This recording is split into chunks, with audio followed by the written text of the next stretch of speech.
Hello guys, how's it going? Welcome back to Football Therapy. How you doing? You might notice this looks different. This looks maybe clearer, hopefully better. I'm using my very expensive camera, and I've used it as a cam link here on my computer, where I usually use a relatively expensive DSLR and a cam link. Anyway, I'm not going to bore you with the technical side of it. Basically, there's a camera worth a few £1,000s now attached to OBS, so hopefully that looks better for you guys and the content is more enjoyable when I'm here seated at the desk addressing you, dear viewer, or speaking to you, dear listener. This is Chelsea News, the daily series here on Football Therapy, where I reflect on the news, what's being said about the Blues, sorry that rhymed, giving you my opinion on it, more importantly asking for yours.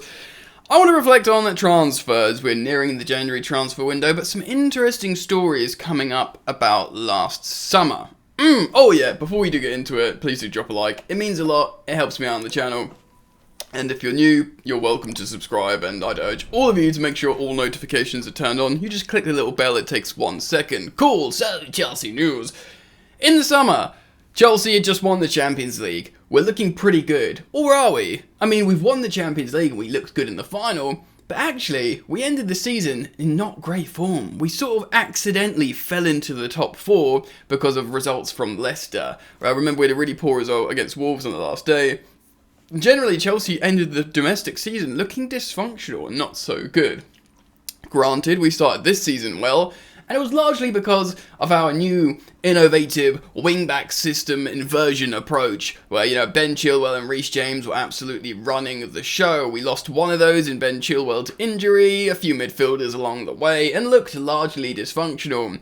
Romelu Lukaku got an unfortunate injury just as he was looking a little bit better again because he dipped in form, and of course, hasn't really come back since. Difficult. So I want to take you back to the summer. Chelsea looked good, the squad looked good at least. We thought, well, there's all this talent, give them a pre-season under Tuchel and we can see what's going to happen here. We bought Romelu Lukaku, record transfer, a very good striker of course, 12th in the Ballon d'Or, just won the MVP in the Scudetto in Serie A.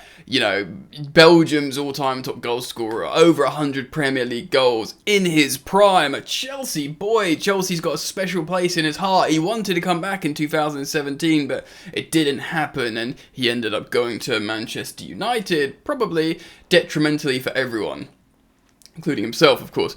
So we bought this player. Great positive narrative. Record fee, £97.5 million. That's a lot of money, ladies and gentlemen. And we thought, hashtag missing link, someone to score the goals.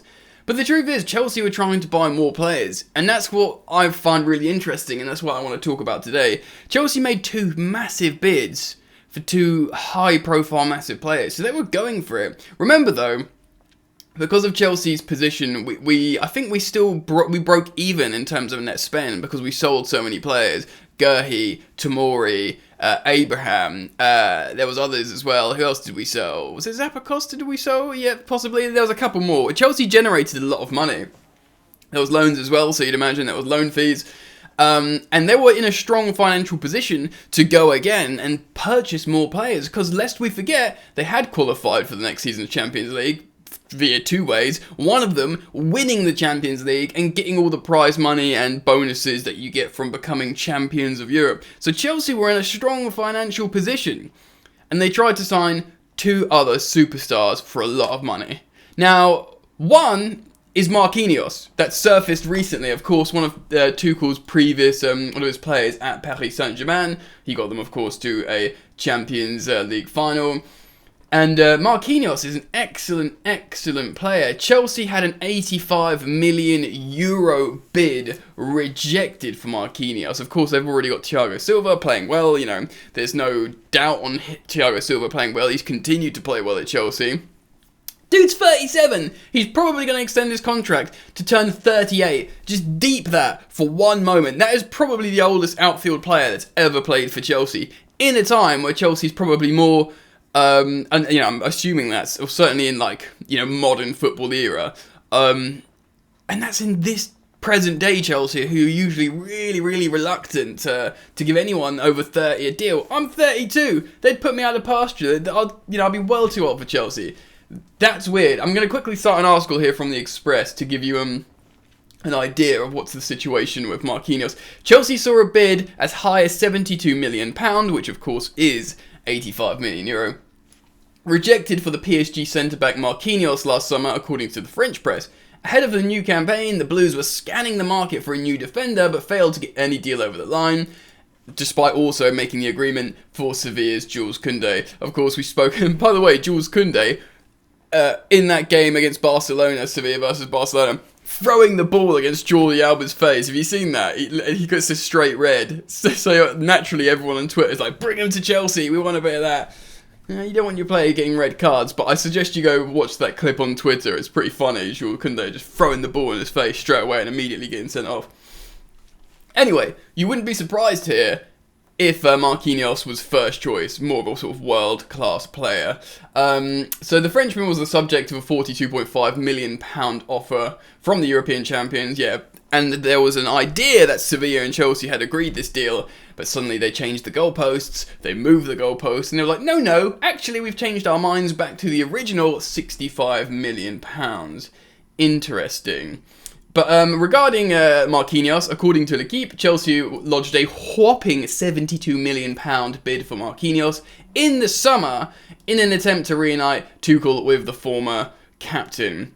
It's no secret the German is a huge admirer of the former player, who was labelled, quote, the heart and soul of our team when in his last year in charge of PSG. Interesting. The heart and soul of our team. Marquinhos is the heart and soul of our team. That's why he must play in the heart of the action, but he's also talented, Tuchel said last October. He has all the qualities to play in midfield, and he's got a worker's mentality. He can help the defenders and the forwards at the same time. It's important he's close to everyone as he's the boss. He goes on here and he waxes lyrical about Marquinhos here. Of course, Marquinhos is younger than Thiago Silva. I think he's like closer to his prime. I'll just quickly check this. I think he's like in mid-late 20s. He is 27, so he's entering his prime as a defender. He is the real deal, ladies and gentlemen. Superb. Maybe if Rudiger goes, you go for a Marquinhos. And though loads of people would probably be watching this, and Chelsea fans like, yo, Jan, so you're going to spend what? Tens into 80 million to replace a player that you've already got? I know, whatever. We're not going to get into that now. But this is one of the two players I wanted to talk about. So Chelsea had already spent 100 million. They lodged a bid for a defender and were willing to pay 72 million pounds for him. Maybe Sevilla caught wind of this and they were like, what? You got this budget for a centre-back of 72 million. We've got a centre-back that's very, very good, and you only want to pay 42 million for. Do you know what I mean? That kind of thing. But Marquinhos, he would have been such a high-profile signing. And I guess we would have seen Thiago Silva and Marquinhos at times. What a weird world we live in. Like, all these times we were playing PSG over the years in the Champions League, and like they were our rivals, and suddenly in some weird, peculiar, like multiverse, Spider-Man thing there, we end up with Thiago Silva and Marquinhos centre-back pairing at Chelsea. Incredible. Football can be quite incestuous sometimes, can't it? But there you go. That's how things work. So that's one of the players. Chelsea were prepared to pay £72 million on top of their £97.5 million, which they paid for Big Rom. And of course, there's another. There is Federico Chiesa. And Chelsea not only tried to go in for Chiesa in the summer, apparently they're still into him and they're looking into him. Again, I believe it was €85 million that they put a bid on for Chiesa. So Chelsea were willing to spend best part of 300 million or 300 million euros at least, maybe including Rom's money, possibly. Incredible. I mean, everyone would have been like, wow, Chelsea's buying the league again. Granted, they've sold a lot of players and they've just won the Champions League, but still, they're spending a lot. They were willing to go in hard for Tuchel, seemingly. Or maybe they were like, well, we'll bid on both. If one gets accepted, we won't get the other. Do you know what I mean? It could be something like that.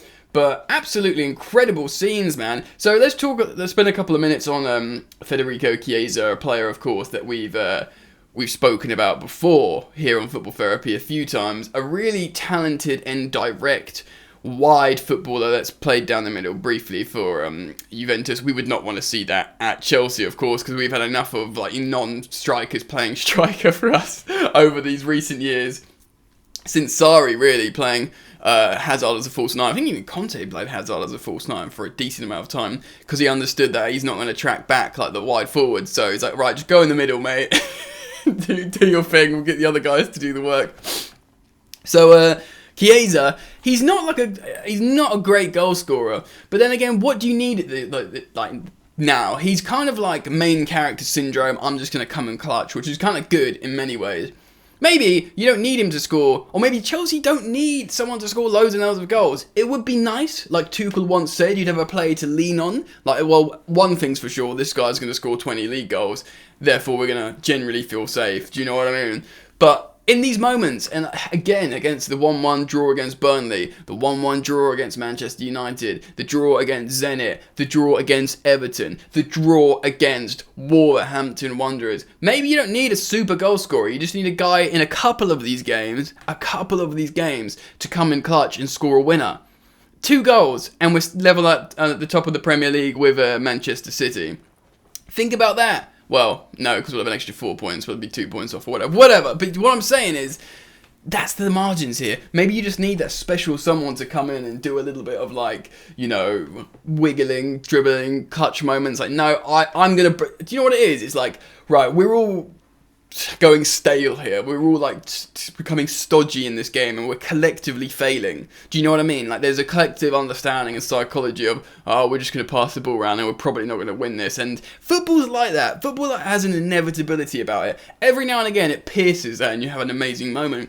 But even not. A lot of the time, like, I don't know why I'm thinking of the Aguero goal against QPR. It just felt like it was moving towards that direction, like the impossible was going to happen. And a lot of the times, you feel like the inevitable is going to happen. Well, we're not going to score in that. And it's almost like the players collectively understand that, and they just play out the narrative. What you need is one of these players that goes, no, bollocks to that, I'm going to break through this narrative and take it on myself, and these kind of characters, you know. I'm not saying Federico Chiesa is Eden Hazard, but he certainly backs himself to just get the ball and go towards the goal and go and score a ruddy goal, mate. Do you know what I mean? Chelsea might have those players in the future, and, you know, maybe a Mason Mount can develop into that. I do worry about the other wide forwards in terms of what are they going to... We've seen enough of them to know this is what their current state is. So maybe you need someone a little bit special. Federico Chiesa could be that guy. 85 million euro bid as well. That's really, really interesting. That's 170 million pounds. I'm going for every currency, but the correct one. Euros worth of bids in the summer. That was rejected. That seemingly Chelsea were prepared to pay, which I find very, very interesting indeed. Which also would insinuate Chelsea have money to spend for Tuchel, which also could suggest Chelsea might spend in the transfer window as close as January next month, in like a couple of weeks, which is mental. Yeah, damn, that's crazy. Guys, let me know what you think. Let me know if you found these stories interesting. Comment down below your thoughts on these, on the subjects I've spoken on. Please do drop a like if you've enjoyed the content. It means a lot. And of course, you're all welcome to subscribe if you want to. And should you choose to, make sure the bell is switched on. And let me know what you think of the camera. I think it's dope. Anyway, that's enough for me. Take it easy. Peace.